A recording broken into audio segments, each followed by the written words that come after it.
The Patek Philippe Grand Complication sat on Marcus Chen's wrist like a quiet confession. Brushed titanium. No diamonds, no flash. Just $2.3 million worth of engineering so subtle, it looked like something you'd find at a pawn shop. The jeweler didn't know that. He saw a black man in jeans and a hoodie, and his brain did what brains do when they've been trained wrong. It lied to him. "Sir," the word came out like an apology the jeweler didn't mean. "I'm going to have to ask you to remove that ... piece from the case. We don't allow replicas near the authentic merchandise." Marcus didn't move. His hand stayed flat on the glass counter, the watch catching the boutique's recessed lighting in a way that made it look almost cheap. Almost. His eyes. Dark. Still. The kind of still that comes from having been underestimated so many times you stop flinching. Stayed on the jeweler's face. Watching. Calculating. "You think it's fake," Marcus said. "Not a question. I know it's fake." The jeweler's voice carried that particular confidence of someone who's never been wrong about the wrong thing. "I've been in this business 30 years. That watch, if it were real, would cost more than most people make in a lifetime. No offense, but ... He gestured vaguely at Marcus's clothes, his skin, his existence. The boutique went silent. 3 other customers pretended not to watch. A sales associate near the back swallowed hard, her hand moving toward her phone like she was documenting something she knew would matter later. Marcus lifted his wrist, turned it slowly. The movement was deliberate, almost tender, like he was revealing something sacred. The watch caught the light differently now, the micro-rotor visible through the sapphire exhibition back, the tourbillon cage completing its hypnotic 60-second rotation. Hand-finished, irreplaceable, real. "This watch," Marcus said quietly, "was made by a company called Aurelian Timepieces. Small manufacture, Swiss, family-owned for 6 generations." He paused. Let the jeweler's certainty start to crack. "I bought that company 3 years ago. Paid $840 million. Kept the family on. Kept the name. Kept the soul of it." His voice dropped lower. "This specific piece? It's the prototype for our 2026 collection. There are 3 in existence. I'm wearing one. My mother has one. And the 3rd is in a museum in Geneva." The jeweler's face did something complicated.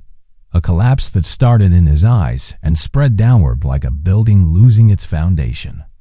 "So, when you say it's fake ... Marcus let the sentence hang. "What you're really saying is you can't recognize quality when it doesn't come with the performance you expect. And brother, that's the 2nd most expensive mistake you'll make today. If you think this is just about a watch, stay with me. Because what comes next isn't about jewelry at all. It's about the price we pay when we mistake silence for weakness and humility for poverty."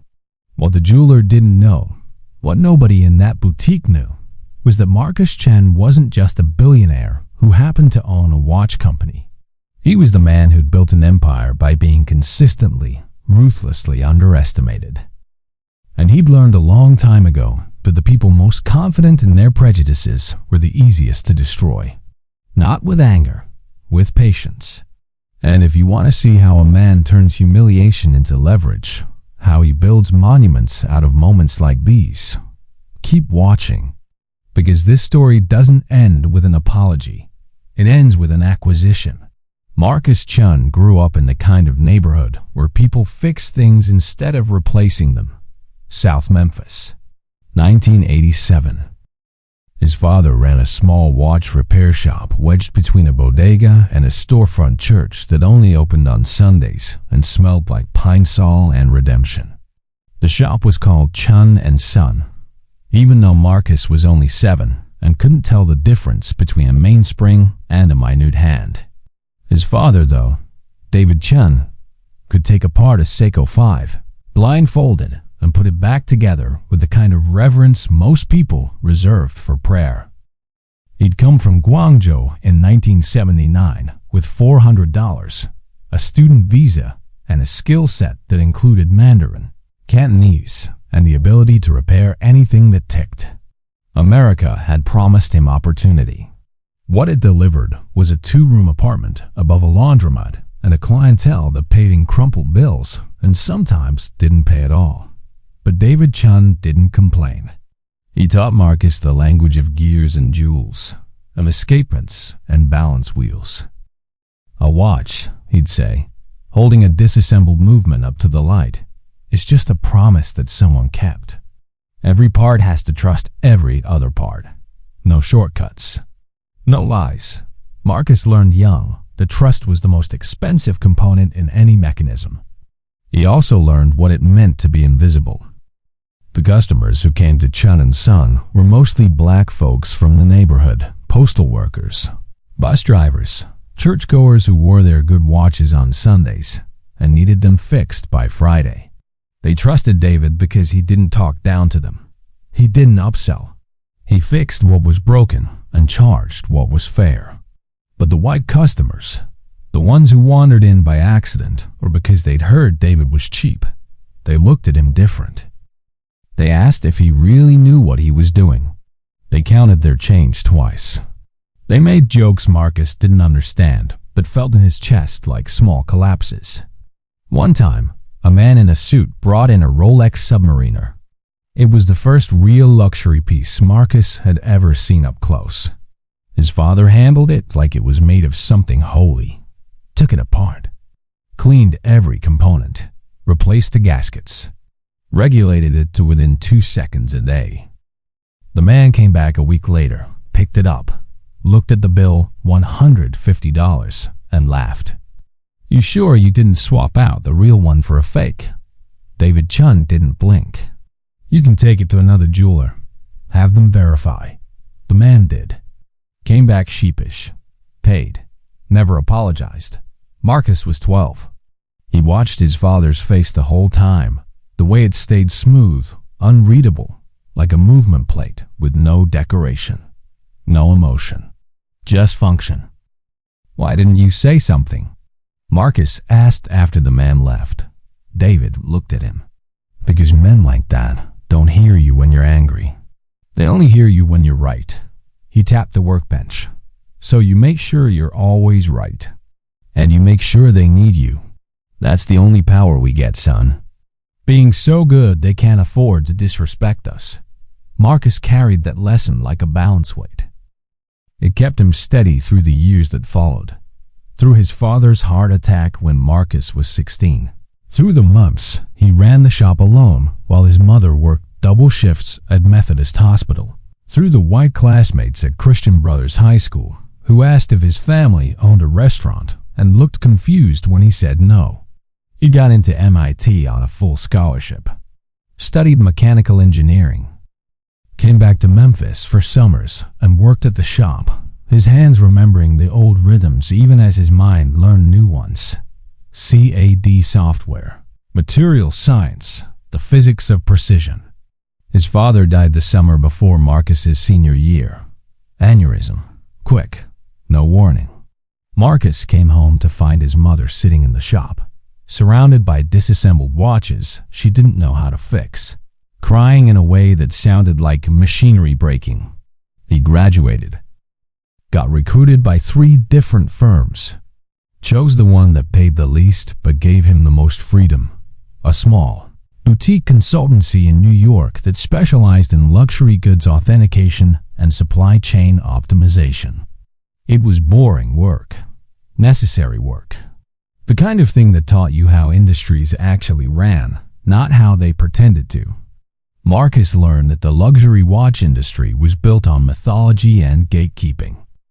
That most Swiss-made watches contained components from China and Thailand, that the markups were criminal, that the entire ecosystem depended on scarcity, real or manufactured, and that the people who controlled that scarcity were almost uniformly white, male, and European.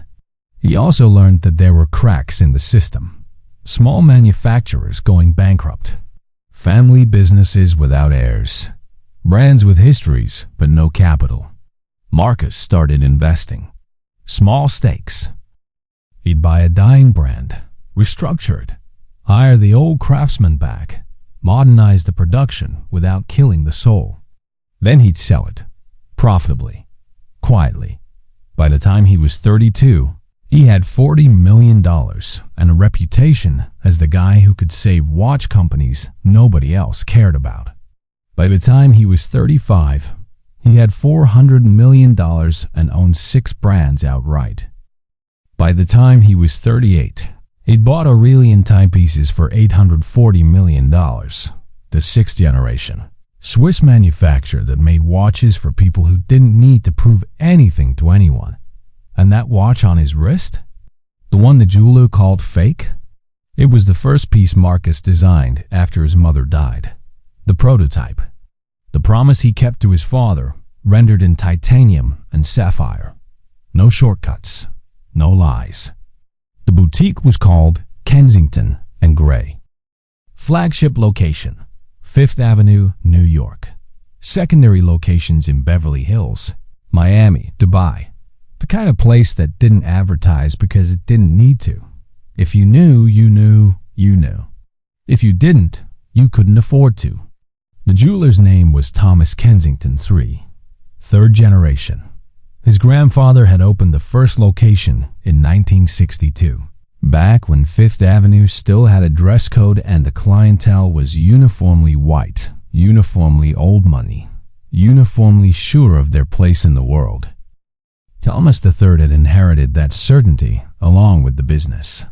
He'd gone to Andover, then Yale, joined the family firm at 24, learned to trade the way his father had, by watching, by listening, by developing an eye for value that was really just an eye for status.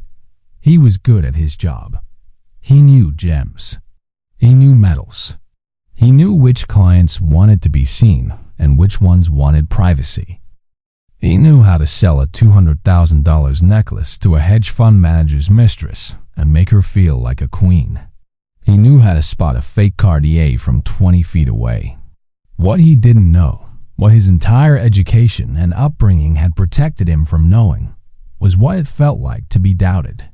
Thomas had never walked into a room and been assumed incompetent.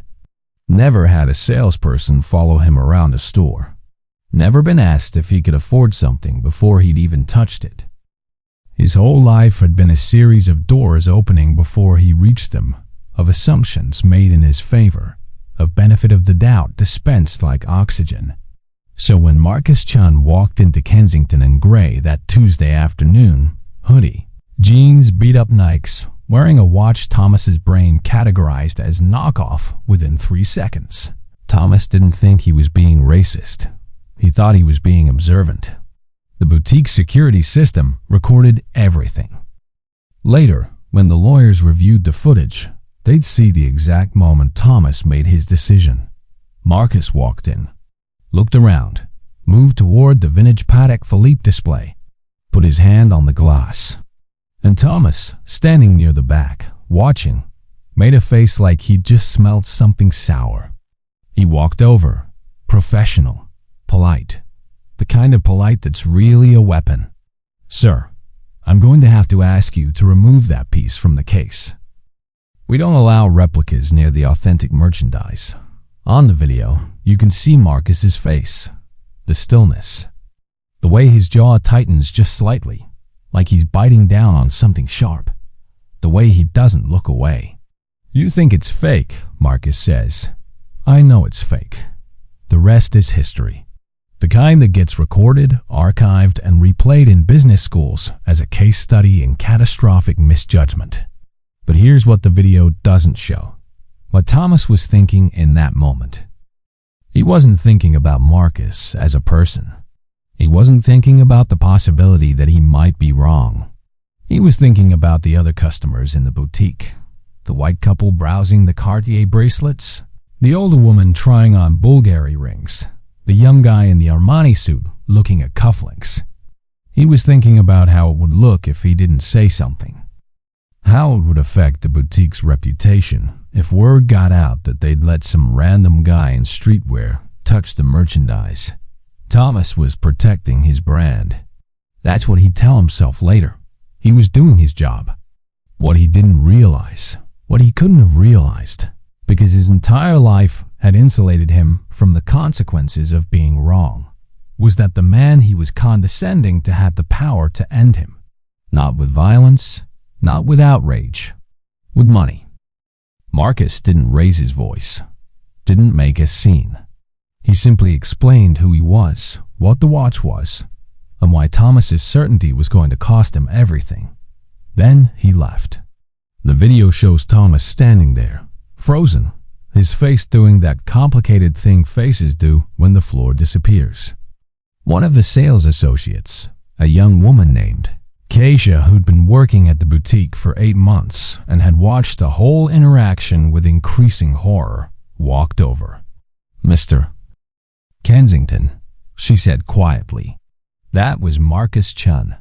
Thomas blinked. Who? Marcus Chen. He owns Aurelian. And like 6 other brands. He's a billionaire. The color drained from Thomas's face so fast Keisha thought he might pass out. That watch, she continued, pulling out her phone, showing him the Google results, is a prototype. It's real. And you just accused one of the most powerful men in the luxury goods industry of wearing a fake. Thomas sat down, put his head in his hands, started doing the math. Kensington and Gray carried Aurelian pieces. Not many. They were hard to get, and the margins were slim because Marcus's company didn't play the artificial scarcity game. But they had 6 in inventory right now, worth about $8 million retail. They also carried pieces from 2 other brands Marcus owned, Vacheron Vintage Reissues and Lebrassus Atelier Contemporary Sport Watches. Another $4 million in inventory. If Marcus decided to pull his brands from Kensington and Gray, that was $12 million in immediate losses, plus the reputational damage, plus the likelihood that other brands would follow. Luxury is a small world. People talk. Thomas's phone rang. It was his father. He answered. "What the hell did you just do?" Word traveled fast. Marcus was halfway back to his hotel when his phone started blowing up. Text from his CU, his head of retail, his PR team. A voicemail from his lawyer that started with, "Don't do anything until you talk to me," and ended with, "Actually, do whatever you want. This is incredible." He ignored all of it. Sat in the back of the car, looking out at 5th Avenue, watching the city scroll past like a feed he'd already seen.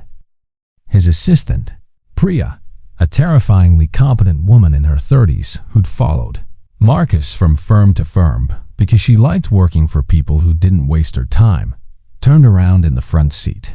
"So," she said, "are we burning them down or are we letting them apologize?" Marcus smiled. It wasn't a kind smile. "What do you think?"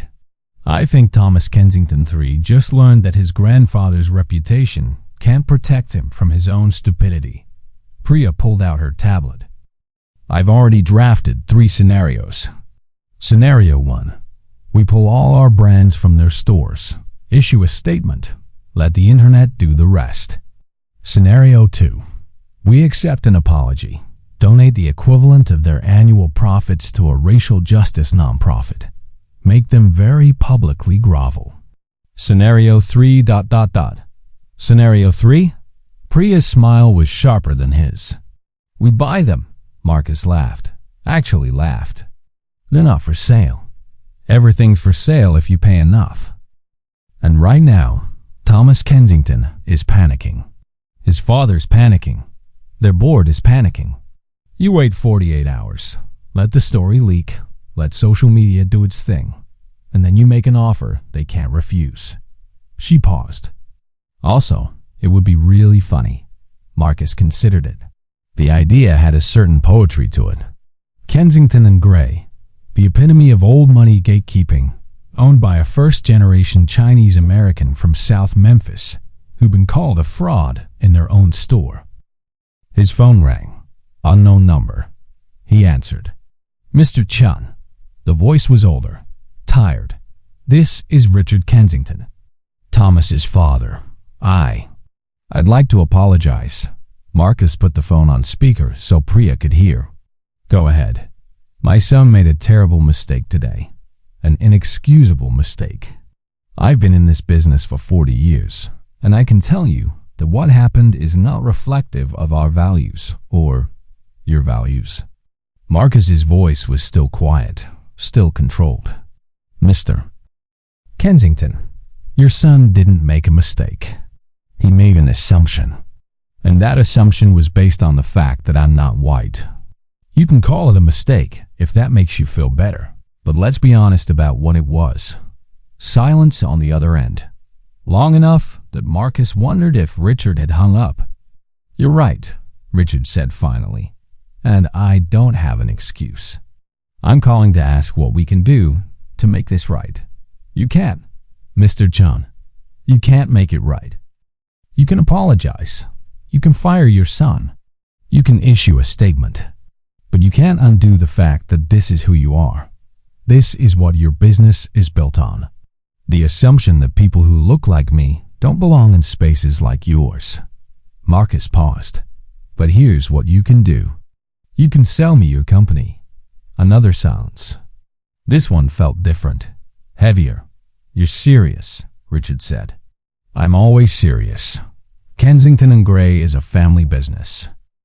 It's been in my family for 3 generations, and your grandson just destroyed its reputation in under 5 minutes. You think you're going to recover from this? You think people aren't already recording what happened, posting it, making it viral? Marcus's voice was calm, almost kind. By tomorrow morning, your boutique is going to be famous for all the wrong reasons. You'll lose clients. You'll lose vendors. You'll lose the thing your grandfather built. Or you can sell it to me, and I'll turn it into something better. This is extortion. No, this is business. You made a calculation when your son treated me like a criminal. Now I'm making one. And my math is better than yours. Richard Kensington didn't respond right away. Marcus could hear him breathing, thinking, doing the same calculations Thomas had done an hour earlier, but with 30 more years of experience and a much clearer understanding of what was at stake. I need time, Richard said. You have 48 hours. After that, I go public with what happened, pull my brands from your stores, and let the market decide what your company's worth. Spoiler, it'll be a lot less than what I'm about to offer. Marcus hung up. Priya was grinning. You're a monster. I'm a businessman. Same thing. Take a breath. Let that sit. Because what's about to happen isn't just about revenge. It's about legacy. It's about taking the places that were built to keep you out and turning them into monuments to your existence. If you're wondering whether Marcus goes through with it, whether he actually buys the company that humiliated him, stay here. Because the answer is yes, and the how is better than you think. By the time Marcus got back to his hotel, the story was already out. Not because he'd leaked it. He didn't have to. Keisha, the sales associate who tried to warn Thomas, had filmed the whole interaction on her phone. Not maliciously. Not for clout. She'd filmed it because she'd worked retail long enough to know that moments like these disappeared unless someone captured them. That men like Thomas made mistakes and moved on while the people they humiliated carried the weight forever. She didn't post it immediately. She sat with it. Watched the video 3 times. Thought about her own experiences. The customers who looked through her. The managers who told her to smile more. The 1,000 small indignities that came with being a black woman in a white space. Then she posted it. No caption. Just the video. Thomas's voice. I know it's fake. Marcus's response. I bought that company 3 years ago. Paid $840 million. The internet did what the internet does. Within 2 hours, the video had 500,000 views. Within 4, it had 2 million. By midnight, it was on the Shade Room, Baller Alert, Bleacher Report, because someone found out Marcus played Division I basketball at MIT, and Business Insider. The comments were savage. This is what happens when your racism costs you $840 million. Thomas Kensington really told a billionaire. His watch was fake, I'm screaming. Somebody check on Thomas. He's about to be working at K Jewelers.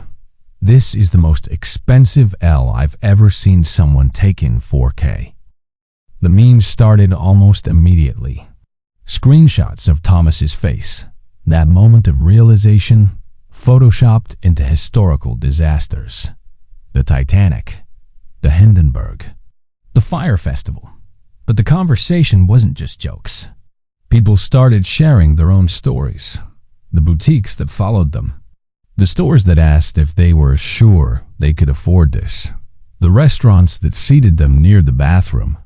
The 1,000 cuts of being presumed guilty, presumed poor, presumed wrong. One tweet went viral. Y'all think this is about a watch. It's about every time someone looked at you and decided you didn't belong. Marcus Chen just gave us all permission to demand the respect we've been earning. Marcus saw it all. Sat in his hotel suite, scrolling, watching the story mutate and spread. Priya was on the couch, laptop open, monitoring the response in real time. Kensington and Gray's Instagram is getting demolished, she said. They've disabled comments, but people are just posting on their own pages and tagging them. Oh, and someone started a change.org petition to get Thomas fired. It has 40,000 signatures. Marcus didn't feel victorious. He felt tired. This wasn't new. The specifics were different, but the shape of it, the assumption, the humiliation, the need to prove yourself to people who'd already decided you weren't enough. That was a story he'd lived 1,000 times. His phone buzzed. A text from his mother. I saw the video. Are you okay? He called her. I'm fine, Ma. You don't sound fine. His mother's voice was gentle, knowing. She'd raised him alone after his father died.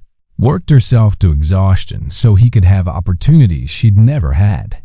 She knew the cost of ambition. This thing with the jeweler. You don't have to do anything. You don't have to prove anything to these people. I'm not doing it for them. Then, who are you doing it for? Marcus looked out at the city. Lights everywhere. Towers built by people who looked nothing like him. Filled with people who'd never had to question whether they belonged. I'm doing it because Dad taught me that being right isn't enough. You have to be undeniable. And the only way to be undeniable is to take up so much space they can't pretend you're not there. His mother was quiet for a moment. Then, your father would be proud. But he'd also tell you not to let anger make you stupid. I'm not angry. Liar, Marcus smiled despite himself. Okay, I'm angry. But I'm also right. And I'm about to be richer. That's my boy. The next morning, the New York Times ran a story. Not on the business page, on the front page. Billionaire CEO confronted in luxury boutique. Incident raises questions about bias in high-end retail. The article was thorough. It included Marcus's background, his rise from a watch repair shop in Memphis to owning a portfolio of luxury brands worth $3 billion. It quoted retail analysts who said incidents like this were shockingly common, but rarely documented. It included a statement from Kensington and Gray. Generic, defensive, meaningless. It also included a statement from Marcus. What happened yesterday wasn't about a watch. It was about the assumptions we make when we see people who don't fit our expectations. I've spent my entire career being underestimated. I've learned to use it, but it shouldn't be necessary. And it's certainly not acceptable. By noon, Good Morning America was calling. The View, CNN, Marcus declined all of them. Not because he didn't have something to say, but because he knew the narrative was already doing the work. The more he stayed silent, the more powerful the story became. Priya walked into his suite holding her phone like a weapon. Richard Kensington just called. He wants to meet. Today, in person. Marcus looked at her. What did you tell him? I told him you'd think about it. She paused. But between you and me? He sounded desperate. Good. If you're wondering whether desperation makes people honest or just makes them better liars, stick around. Because what happens next is a masterclass in negotiation. And the price Marcus demands isn't money. It's something far more valuable. They met at Marcus's office. Not neutral ground. Not Kensington and Gray's headquarters. Marcus's territory. The office was in Tribeca, inside a converted industrial building that still had the original exposed brick and steel beams. The space was minimal. Clean lines, carefully curated art, a Basquiat, a Carrie James Marshall, a Ken Wiley, furniture that cost more than most people's cars but didn't announce it. The message was clear. I have nothing to prove, but I'm going to prove it anyway. Richard Kensington arrived at 2 p.m., accompanied by his lawyer and Thomas. Marcus had expected the lawyer. He hadn't expected Thomas. The younger Kensington looked like he hadn't slept. His suit was immaculate, but his eyes were red-rimmed, his face pale. He looked like a man who just realized that actions have consequences and consequences have teeth. Marcus didn't shake their hands, didn't offer coffee, just gestured to the chairs across from his desk and waited. Richard spoke first. Mr. Chen, I want to thank you for meeting with us. I didn't do it for you. I understand. And I want to be clear about something from the start. What happened yesterday was inexcusable. My son's behavior was inexcusable. And I take full responsibility for the culture that allowed it to happen. Marcus leaned back in his chair. Do you? I do. Because from where I'm sitting, you're only here because the video went viral. If Kaisha hadn't recorded it, if it hadn't blown up, we wouldn't be having this conversation. You'd be at your boutique right now, business as usual. And Thomas would still be making assumptions about people who don't look like him. Richard's jaw tightened. His lawyer, a man in his 60s with the kind of expensive haircut that screamed billable hours, leaned forward. Mr. Chen, we're here to discuss a resolution. My client is prepared to offer a formal apology, implement comprehensive bias training for all staff, and I don't want an apology. Then what do you want? Marcus looked at Thomas, held his gaze until the younger man looked away.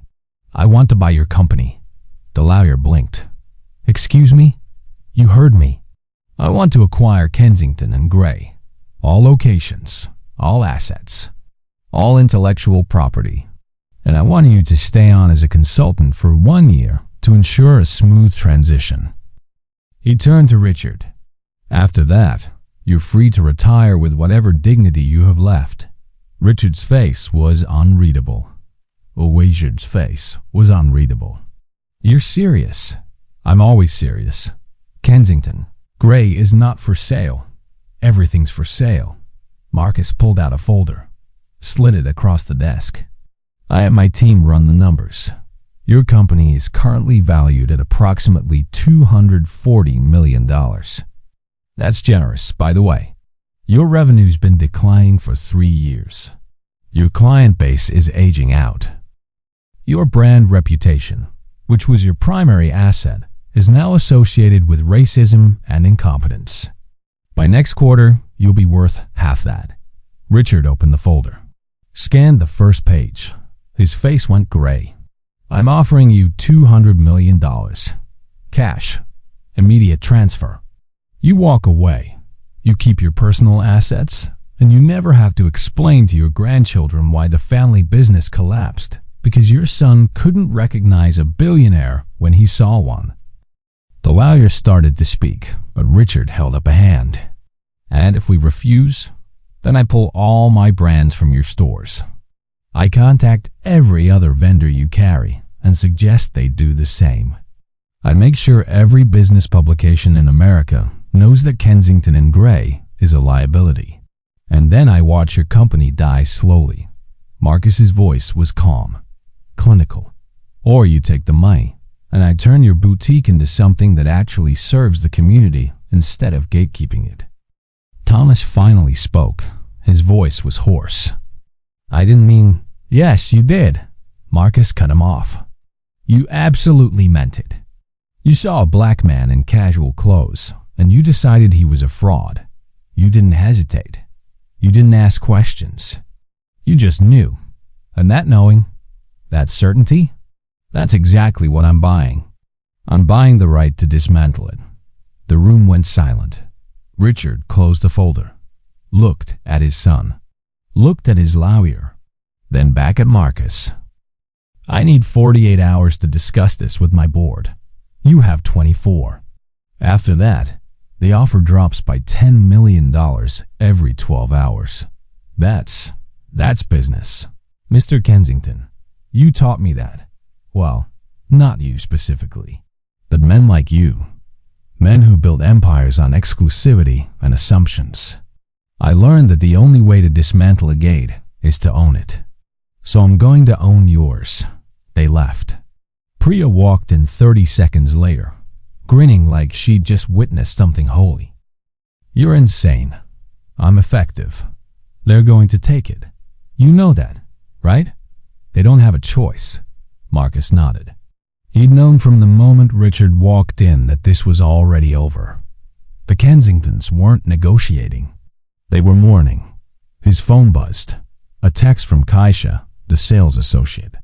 "I don't know if you'll see this, but thank you for not letting it go, for making it matter." He texted back, "Thank you for recording it. You changed the story. That's power." She responded immediately. "What happens now?" Marcus thought about it, about the boutique, about what it'd become, about the people who'd be hired, the culture that would be built, the message we'd send. Now we build something better. 23 hours later, Richard Kensington called. "We accept your offer." Marcus didn't gloat, didn't celebrate, just said, "I'll have the contracts drawn up. We'll close by the end of the week. There's one condition." "No conditions. Just hear me out." Richard's voice was strained. "Tom is my son. I'd like him to stay on. Not in a leadership role. Something entry level. Learning the business from the ground up. I think if he could just—" "No, Mr. Chen. Your son humiliated me in my own store. Well, it wasn't my store then, but it is now. And I'm not running a rehabilitation center for rich kids who need to learn empathy. If Thomas wants to change, he can do it somewhere else. He's my son.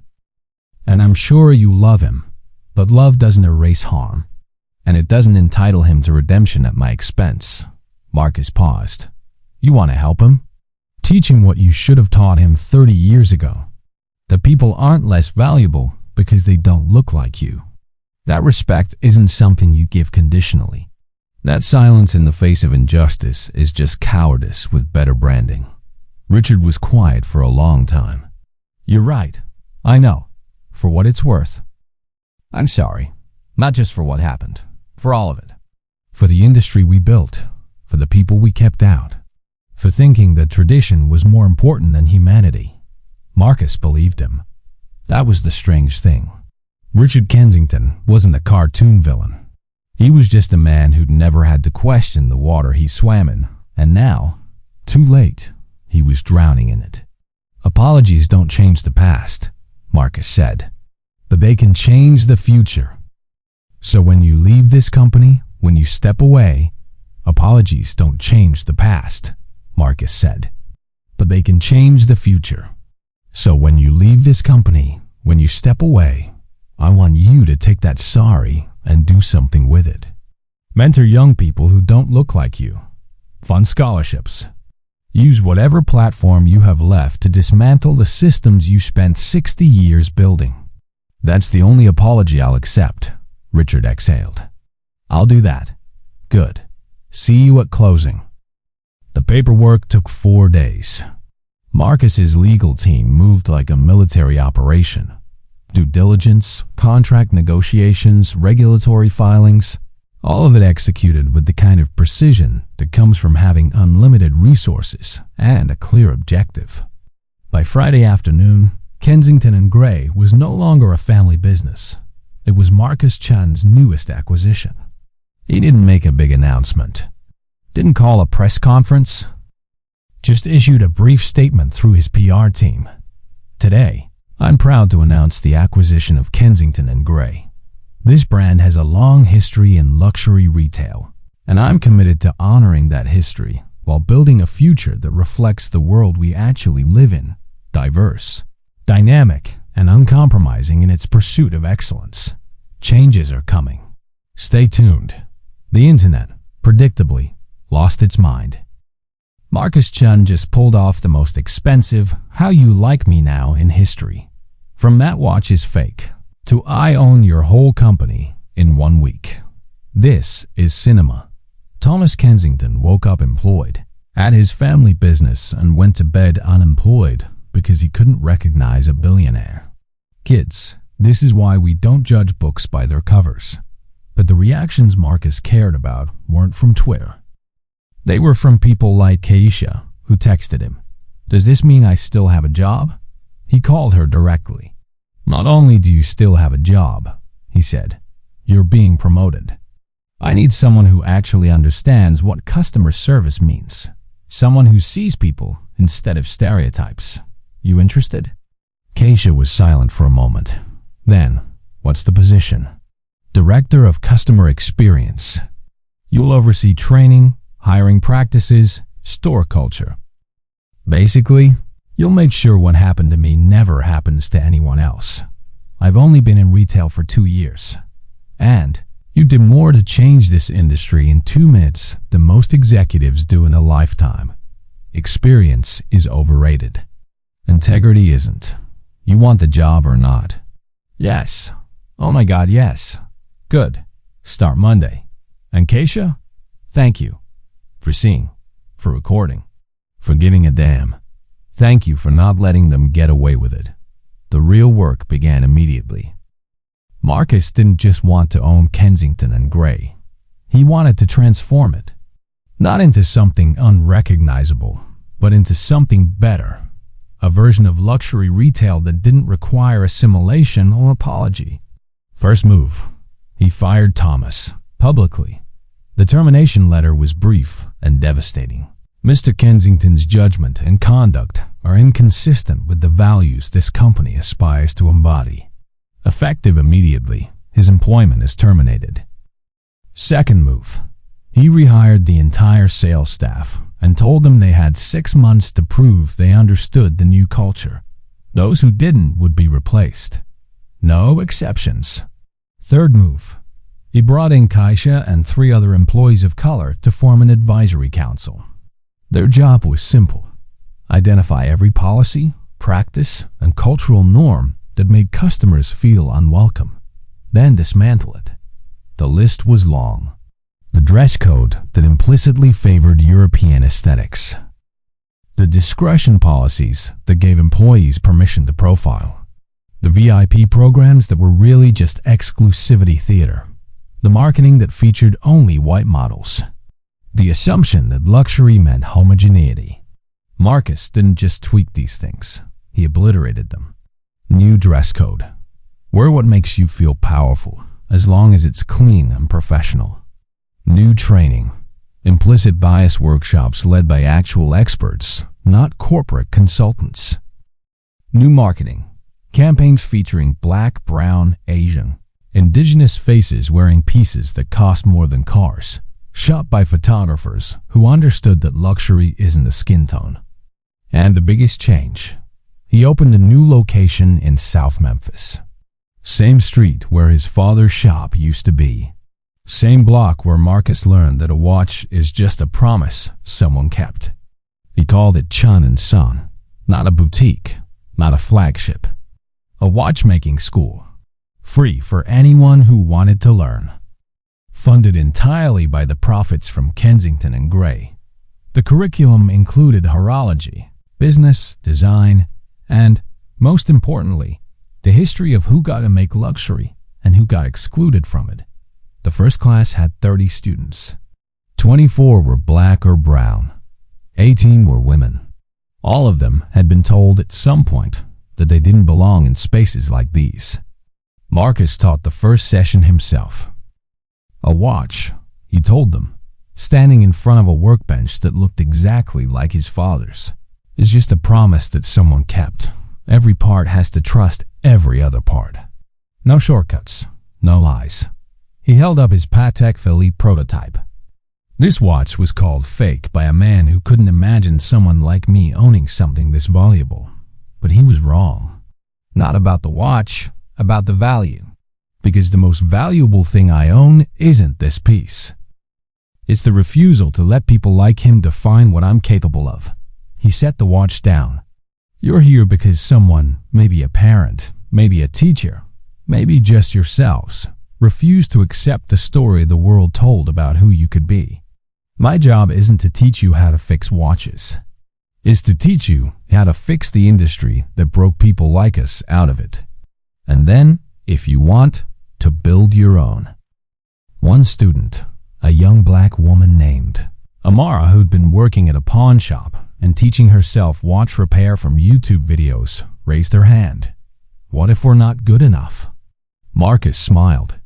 That's what they want you to think. That you need permission. That you need to be twice as good to get half as much. And maybe that's true. But here's what they don't tell you.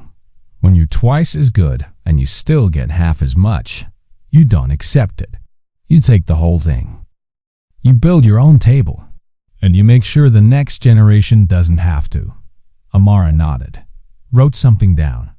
Later, Marcus would learn she'd written, "Take the whole thing." It would become the motto of the school. Listen, this story could end here. Marcus bought the company. He got his revenge. He built something meaningful, but that's not the whole story. Because revenge isn't the same as justice, and acquisition isn't the same as change. What comes next is harder. Stay with me. Because the real transformation isn't in what Marcus does to Kensington and Gray. It's in what he does to the entire industry.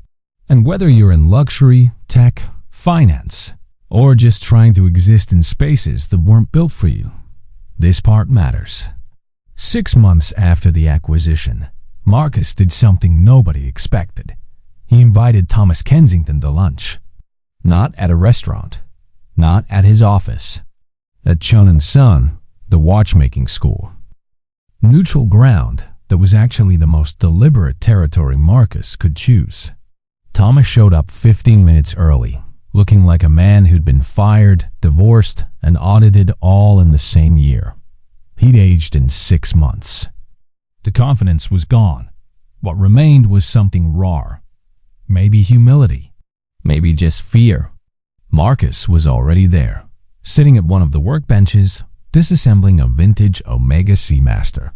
He didn't look up when Thomas walked in. "Sit," Thomas sat.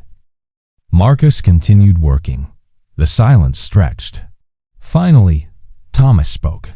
"Why did you ask me here?" "I didn't. You asked to see me. 6 times. My assistant finally convinced me to say yes. I wanted to apologize. In person. You already did. Your father apologized.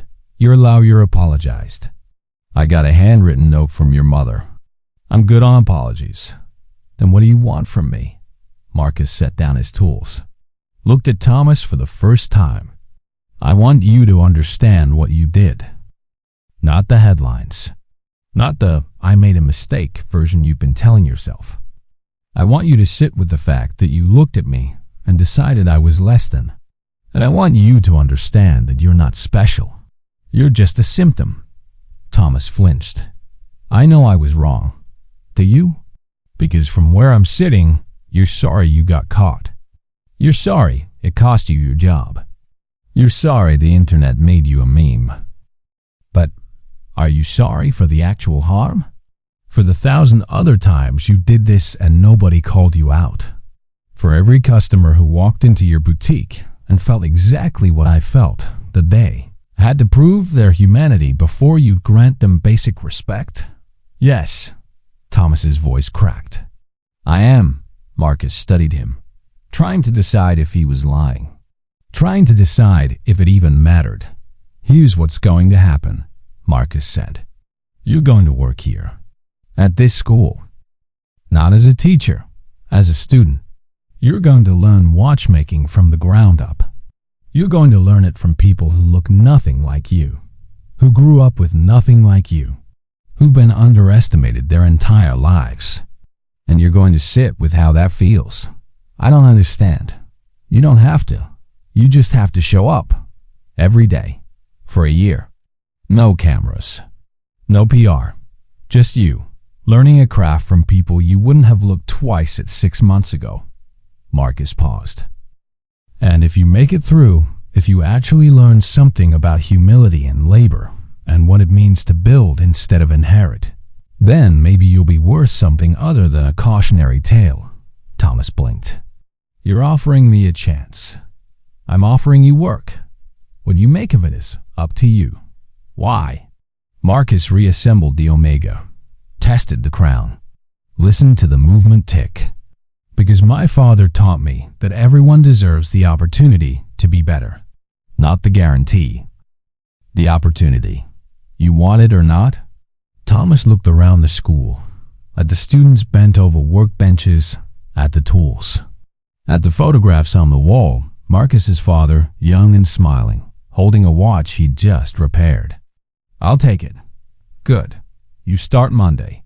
6 a.m. You'll be cleaning tools, organizing parts, and learning to solder. The pay is $18 an hour. You'll work under Amara. She's 19. She's brilliant. And if you disrespect her even once, you're done. Understood? Understood. The story of Thomas working at Chen & Son leaked, of course. Someone always talks. But this time, the narrative was different. Not redemption. Not forgiveness. Just labor. Just a man trying to earn back something he'd never valued until he lost it. The internet had opinions. Marcus Chen really made Thomas Kensington work minimum wage after calling a billionaire poor.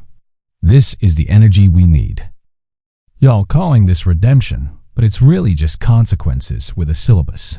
Thomas is learning watch repair from a 19-year-old black girl, and honestly, that's poetry.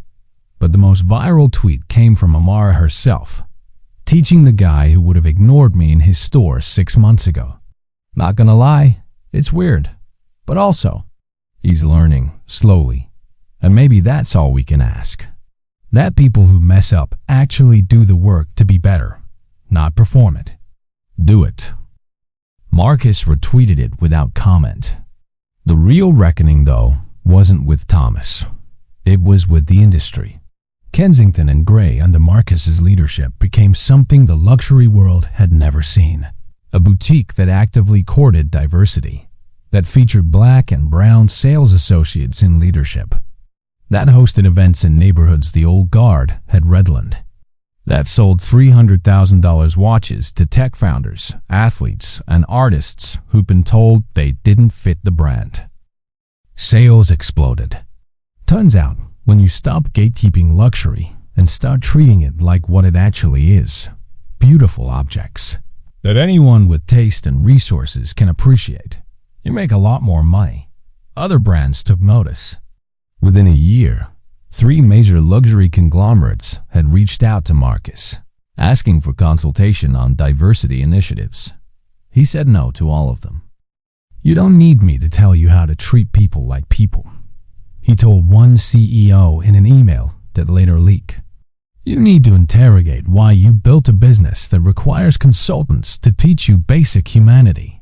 And until you're willing to do that, until you're willing to actually dismantle the systems you profit from, you're just performing progressiveness while maintaining the status quo. I'm not interested in helping you do that. The email went viral. So did the responses. Some called Marcus divisive, unforgiving, too angry. Others called him necessary. The thing people don't understand about Marcus Chen, one journalist wrote in a New Yorker profile, is that he's not interested in being included in the system. He's interested in changing it. And that makes people deeply uncomfortable, because inclusion is easy. It's additive. You just add more faces to the table and call it progress. But transformation? That requires taking the table apart. That requires admitting the table was built on exclusion in the first place. And most people in power aren't willing to admit that. Marcus read the profile and sent the journalist a bottle of 1947 Cheval Blanc. The note said, "You get it. Thank you for not making me explain." Pause here, because what I'm about to tell you is where the story stops being about Marcus and starts being about all of us. About what happens when one person's refusal to accept disrespect becomes a blueprint for an entire generation. If you've ever been underestimated, overlooked, or told you don't belong, this next part is for you. Stay here. The students at Chen & Son started graduating. 30 in the first class, then 50, then 80. They left with skills most watchmaking programs charged $50,000 to teach. They left with connections to brands Marcus owned or influenced. They left with something more valuable than either, the belief that they deserved to be in the room. Amara was the first. She'd gone from teaching herself on YouTube to teaching Thomas Kensington to launching her own micro-brand, Amara Atelier.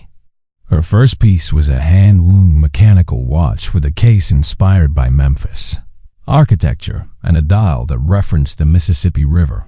It cost $8,000, sold out in 3 hours. Marcus bought the first one, wore it to a board meeting at Aurelian. When someone asked about it, he said, "That's the future of this industry. Made by someone your generation tried to keep out." Then there was Jerome, a 24-year-old from Brooklyn who'd been working at Foot Locker before enrolling at Chen & Son. He didn't start his own brand.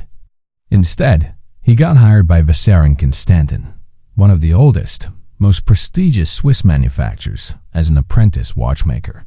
He was their first black American hire in their 268-year history. When the press asked how it felt, Jerome said, "Marcus Chen told me that the only way to change an industry is to be so good they can't ignore you. So that's what I did. I got so good they couldn't pretend I didn't exist." And then there was Priya, Marcus's assistant, who'd been with him for years. She didn't graduate from the watchmaking school. She graduated into something bigger. "I want to start a fund," she told Marcus one morning over coffee. An investment fund specifically for founders of color in the luxury space, jewelry, fashion, watches, art, all the industries that have historically been gatekept by people who look like the Kensingtons. Marcus didn't hesitate. "How much do you need?" $50 million to start. You've got it. On one condition. What? You let me be a silent partner. This is your thing. Your vision. I'll provide the capital and the connections, but you run it. Your name. Your legacy. Priya stared at him. "You're serious." "I'm always serious." 6 months later, the Priya Kapoor Luxury Fund launched with $75 million in capital. Marcus had added $25 million without asking, and a mission statement that began, "Luxury isn't about exclusivity. It's about excellence. And excellence has no skin tone." The first investment was in a black-owned jewelry brand out of Atlanta that made pieces for Beyoncé, Rihanna, and Megan Thee Stallion. The second was in a Latino-owned fragrance house that reimagined scent as storytelling. The third was in a queer indigenous designer whose leather goods were already being carried by Bergdorf Goodman. Each investment came with mentorship, infrastructure support, and access to the networks that had historically been close to them. Within 2 years, the fund had invested in 43 brands. 31 were profitable. 17 were scaling nationally. 5 had been approached by major conglomerates for acquisition. The industry was changing, not because people were suddenly more enlightened, because the economics were undeniable. Diverse founders were building brands that resonated with a broader, younger, wealthier customer base. The old guard could either adapt or die. Most chose to adapt. A few chose to die angry. One of those was a Swatch executive named Klaus Vandermeer. He ran a manufacturer that made pieces starting at $200,000. Old money, old methods, old prejudices.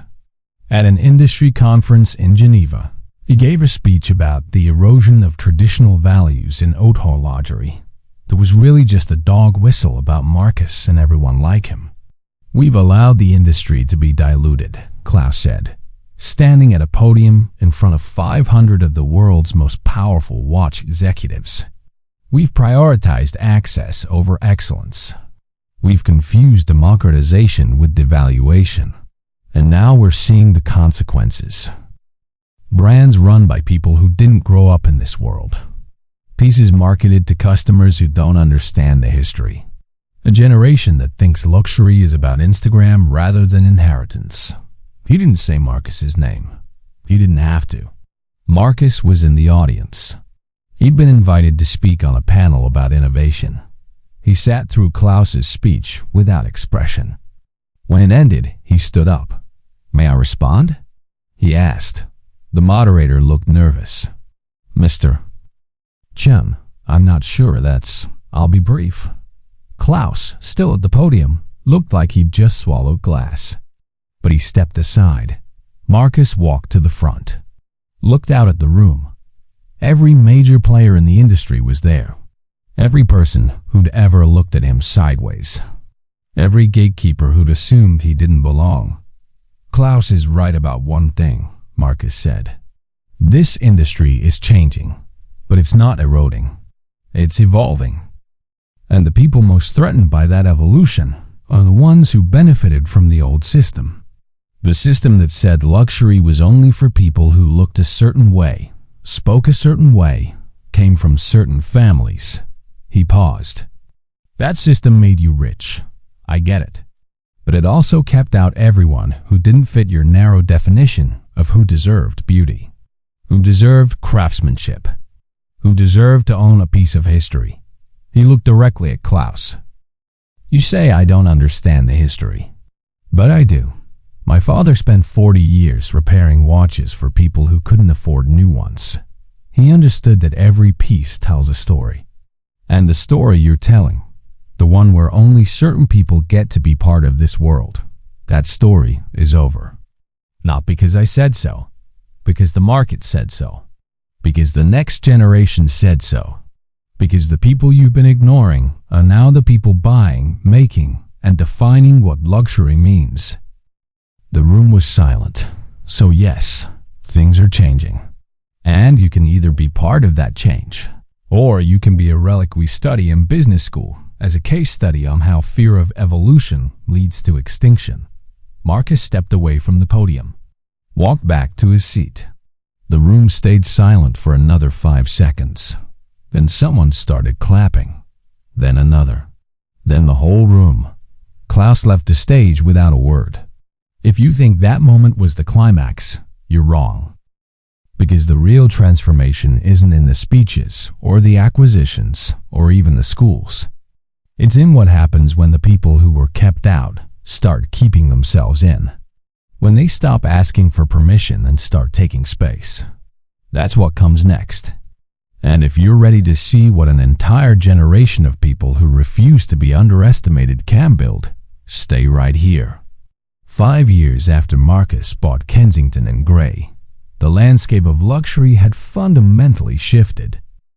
The brands coming out of Chen & Son and the Priya Kapoor Luxury Fund weren't just competing with the old guard. They were redefining what the old guard meant. They were making pieces that honored tradition while interrogating it, that used centuries-old techniques but applied them to designs that reflected contemporary life. That cost as much as a Patek or an Audemars, but came from founders who understood that luxury wasn't about aspiration. It was about arrival. One brand, Baldwin and Harlem, founded by 2 black brothers from New York, created a watch specifically for musicians. It had a metronome complication, sold out in minutes. Drake bought 3.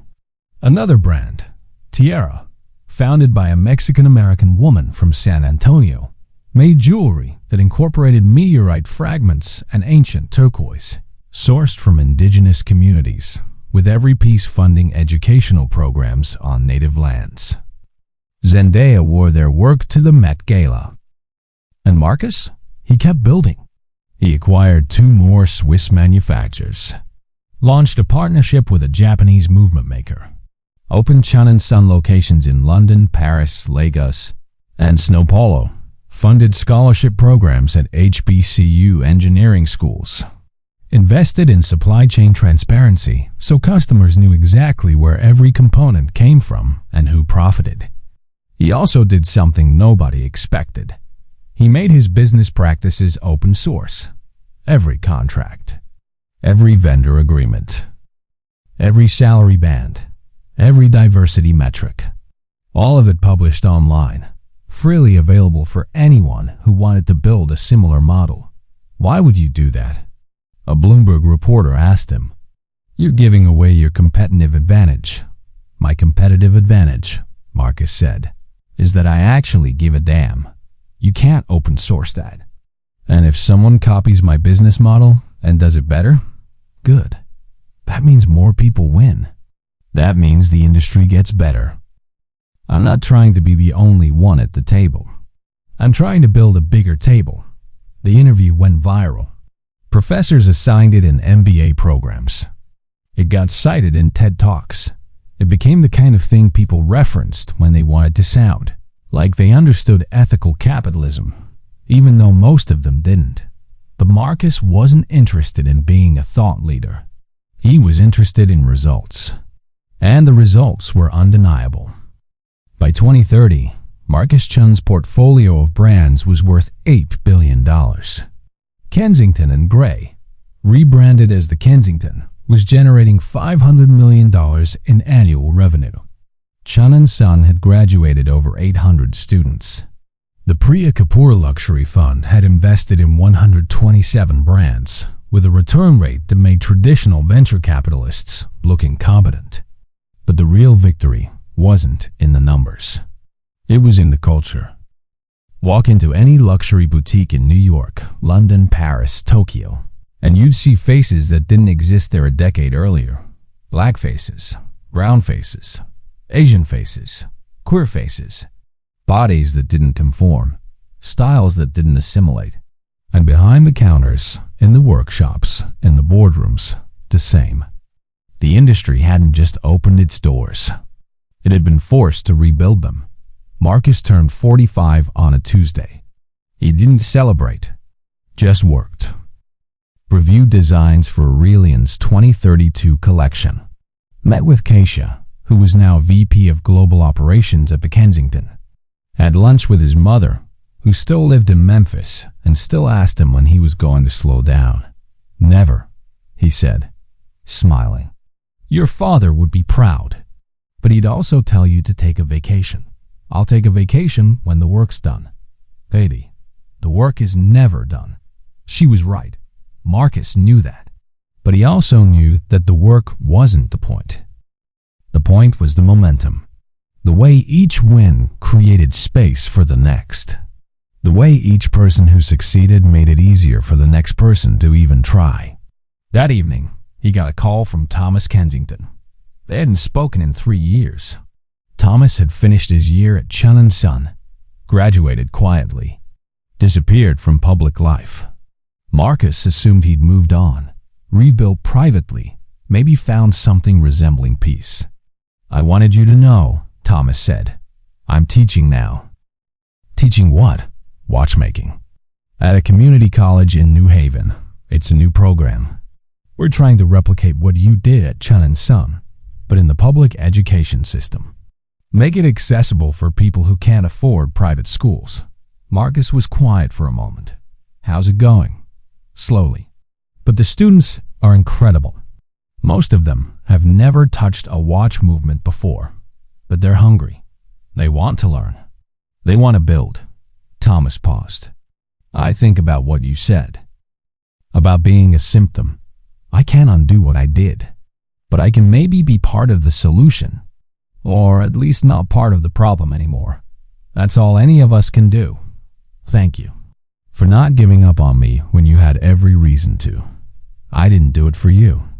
I did it because my father taught me that people deserve the chance to be better. You took it. That's on you." They hung up. Marcus sat in his office, looking out at the city. Lights everywhere. Towers built by people who looked nothing like him, filled now with people who did. His phone buzzed. A text from Amara. "Just sold my 10,000th watch. Never thought I'd get here. Thank you for showing me it was possible." He texted back. "You showed yourself. I just held the door." But that wasn't true. Marcus knew that. He hadn't just held the door. He'd kicked it down, built a new one, made sure it stayed open. And now, a generation of watchmakers, jewelers, designers, and founders were walking through it, building empires of their own. That was the legacy. Not the billions, not the brands. The proof that when you refuse to be erased, you create space for everyone who comes after you to simply exist. 10 years after the incident at Kensington and Grey, Marcus released one final watch. It wasn't made by Aurelian. It wasn't made by any of his brands. It was made by Marcus himself. In his father's old workshop, which he'd restored and kept exactly as it was. Same workbench, same tools, same photographs on the walls. The watch was called the Inheritance. It was simple, hand-wound, stainless steel case, white dial, no complications, no diamonds, no flash. Just 200 individual components assembled by hand over the course of 300 hours. The movement visible through an exhibition back. Every surface finished to a degree of perfection that most modern watchmakers had forgotten was possible. Only 10 pieces were made. The first went to his mother, the second to Kaisha, the third to Amara, the fourth to Jerome, the fifth to Priya, the sixth to Thomas. The other 4 went to auction, with all proceeds going to the David Chun Foundation, a nonprofit Marcus had started that funded watchmaking, education in underserved communities worldwide. The watches sold for $2.1 million each. The press called it a publicity stunt, a billionaire playing at being a craftsman. But anyone who understood watches, who understood the labor, the precision, the sheer difficulty of what Marcus had done, knew better. He'd built these pieces the way his father had taught him, with patience, with respect, with the understanding that every component had to trust every other component. No shortcuts, no lies. The final watch, Marcus's personal piece, number 10, never went to auction. He wore it every day, to meetings, to events, to the boutiques, to Chun and Sun classes where he still taught occasionally, showing students how to regulate a movement or finish a bridge by hand.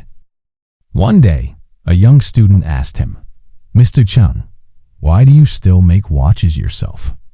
You could just hire people." Marcus looked at the watch on his wrist, the one he'd spent 300 hours building, the one that carried his father's name in microscopic engraving on the movement bridge. "Because," he said, "the work is the point, not the outcome. The work. The act of building something with your hands that didn't exist before. That's what my father taught me, and it's what I'm trying to teach you. You can build empires. You can make billions. But if you forget how to make one thing perfectly, with patience and care, then you've lost the reason you started." He handed the student a pair of tweezers. "Now finish assembling that mainspring barrel, and take your time. It's not a race." That night, Marcus sat alone in his father's workshop. The city was quiet. The only sound was the ticking of dozens of watches in various stages of repair. He thought about the jeweler, Thomas Kensington, the moment that had changed everything, the assumption that had cost a family their legacy and given Marcus the opportunity to build his. He thought about his father, About the watch shop in Memphis. About the customers who counted their change twice and the ones who didn't. About the lessons learned in silence and transmitted through labor. He thought about the students, the brands, the empire that wasn't really an empire, but a network of people who'd been told they didn't belong and decided to belong anyway. And he thought about the watch on his wrist, the one the jeweler called fake, the one that started this entire story. It was still running, still keeping time, still doing exactly what it was built to do. Marcus smiled, picked up a movement he'd been working on, a gift for his mother's birthday. Nothing fancy, just a simple hand-wound piece with her initials engraved on the case back. He worked until sunrise. No music, no distractions, just the work, the way his father had taught him. The way he was teaching the next generation. The way the next generation would teach the one after that. Here's the truth they don't tell you about revenge. It's not actually about punishment. It's about rewriting the narrative. It's about taking the moment someone tried to make you small and using it to become undeniable. Marcus didn't just buy a company. He bought the right to define what luxury means. To decide who gets to create it. To build a world where nobody has to prove their worth before they're granted basic respect. And if you've made it this far, if you've stayed through all 10,000 words, through the humiliation and the acquisition and the transformation, then you already know this isn't just a story about watches. It's a story about every time you've been underestimated. Every time someone looked at you and decided you weren't enough. Every time you had to be twice as good to get half as much. This is the blueprint, not for revenge, for reconstruction. Take it, build with it. And when someone tries to tell you that you don't belong, remember, they're not judging you. They're revealing themselves. And revelation is just opportunity in disguise. Now go build your empire. And when you do, make sure the door stays open behind you. If this story moved you, inspired you, or reminded you of your own power, share it. Tag someone who needs to hear it. Let's build that bigger table together. And if you want more stories like this, stories that don't just entertain but equip, subscribe, and follow. Because this is just the beginning.